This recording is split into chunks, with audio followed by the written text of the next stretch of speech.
Our quiet life in Willow Creek unraveled the day a crimson envelope appeared in our mailbox, glaring like a stop sign against the usual bills. I stood in our driveway, next to the RV my dad, Greg, had spent months restoring, and tore it open. The words hit like a punch. All recreational vehicles must be removed from Willow Creek properties within 48 hours. My stomach churned. For 6 years, our RV had sat here, a symbol of family road trips, without a whisper of complaint. Now, under the new HOA president, Laura Bennett, it was suddenly a crime. "Mom!" I yelled, sprinting inside, waving the letter. "The HOA says we have to move the RV." Mom, Ellen, glanced up from her laptop, her brow furrowing as she scanned the notice. "This is absurd," she muttered. "We've never had an issue. Why now?" Through the window, I spotted Laura across the street, watering her flawless lawn, her eyes flicking toward our driveway with a smug sneer. Elected just a month ago, she'd already declared our RV an eyesore. When Dad got home, his face matched the envelope's hue as he read the notice. "They can't do this," he growled, pacing the kitchen. "We bought this lot because it allowed RVs.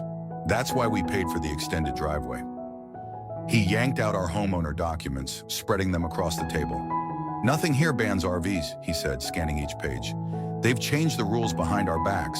The next morning, Dad left for work early, clutching old papers from Grandpa's files. At dinner, he was quiet, a sly grin creeping across his face. "What's up, Dad?" I asked. He leaned back. "Something Grandpa told me years ago. Never seemed important, until now." The following day, a second notice appeared on our door, screaming in bold, "Final warning, RV must be removed by 5 p.m. tomorrow." Mom suggested renting storage, but Dad shook his head.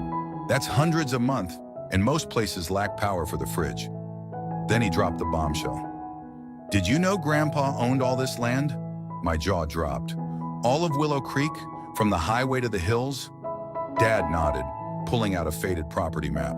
He pointed to a blue patch labeled Natural Spring. "Willow Creek doesn't get city water. Every house relies on this spring, still on our family's land." My eyes widened. "So we own their water?" Dad confirmed. "Grandpa set up Willow Water LLC and passed it to me. I've kept rates low, just covering maintenance, but there's nothing stopping me from adjusting them." That evening, Laura led a pack of HOA board members to our house, their footsteps heavy with authority. "Mr. Harper," she said, her smile dripping with condescension, "I hope you've arranged to move your vehicle. It violates our standards." Dad crossed his arms. "Funny, I checked the original HOA rules. No mention of banning RVs." "Sharm." Tom Grayson, the treasurer, piped up. "We voted on new rules last month. It was in the newsletter." Mom scoffed. "The one that lands in everyone's spam folder?" Laura's smile tightened. "Rules are rules. Your RV hurts property values." My blood boiled. Our RV wasn't some junk heap. Dad had poured his heart into it, and it held years of family memories. "We're not moving it," Dad said flatly. "Reconsider this rule." Laura's eyes flashed. "Then we'll fine you $100 a day starting tomorrow." As they left, Dad called out, "By the way, Laura, I've been reviewing the water service agreement. Rates haven't risen in 15 years. Time for an adjustment, don't you think?"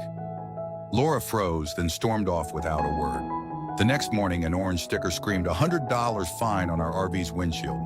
Dad laughed, peeling it off carefully. They don't know who they're messing with. In his office, he crafted a new water pricing plan. Basic rates rose slightly, but a premium tier targeted high-usage properties, like Laura's lush lawn or Tom's backyard fountain. Official letters went out on Willow Water LLC letterhead. By evening, Laura and her husband, Mark, stormed to our door, waving their $900 water bill. "This is illegal," Laura shrieked. Dad leaned against the doorframe. "It's in the contract. As a private utility, I can set tiered rates based on usage." The neighborhood split overnight. Some, like Mrs. Lopez, brought cookies and called the RV ban ridiculous. Others, Laura's allies, glared as I walked to the bus stop. Then came the vandalism. At 2 a.m., our security alarm blared. Footage showed Mark slashing our RV's tires, all 4 plus the spare.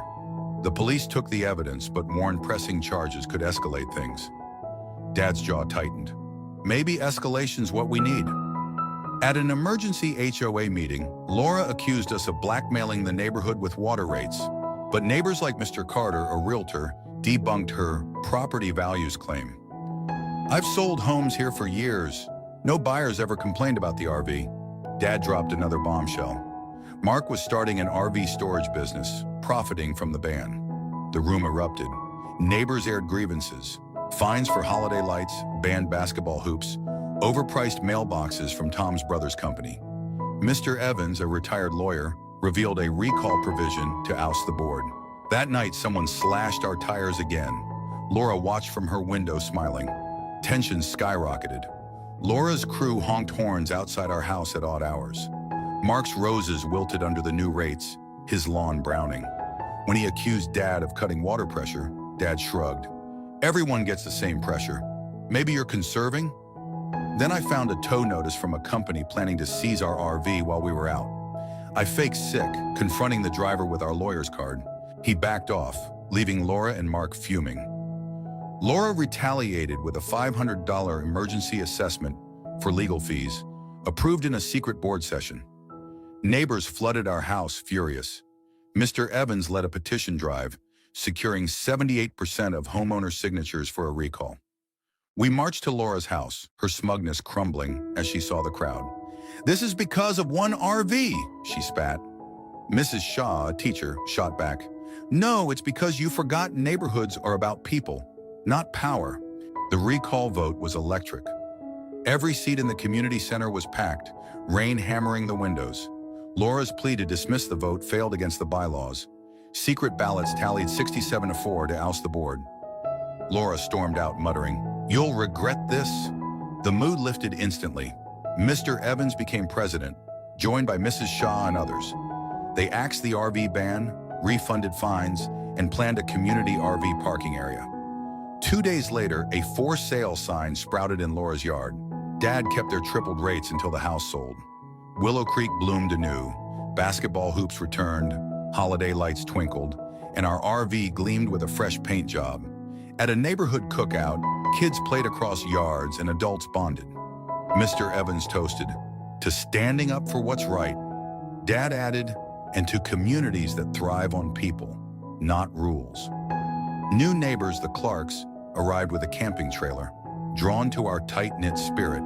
As I helped their daughter set up a basketball hoop, our RV stood proud, a symbol not just of victory, but of a neighborhood that fought for its soul and won. Yet as Laura's empty house loomed, I wondered, had we gone too far? Or was this the only way to break her grip? Thank you for watching Touching Story. If this story moved you, don't forget to like, share, and subscribe for more powerful tales of resilience and justice. See you in the next one.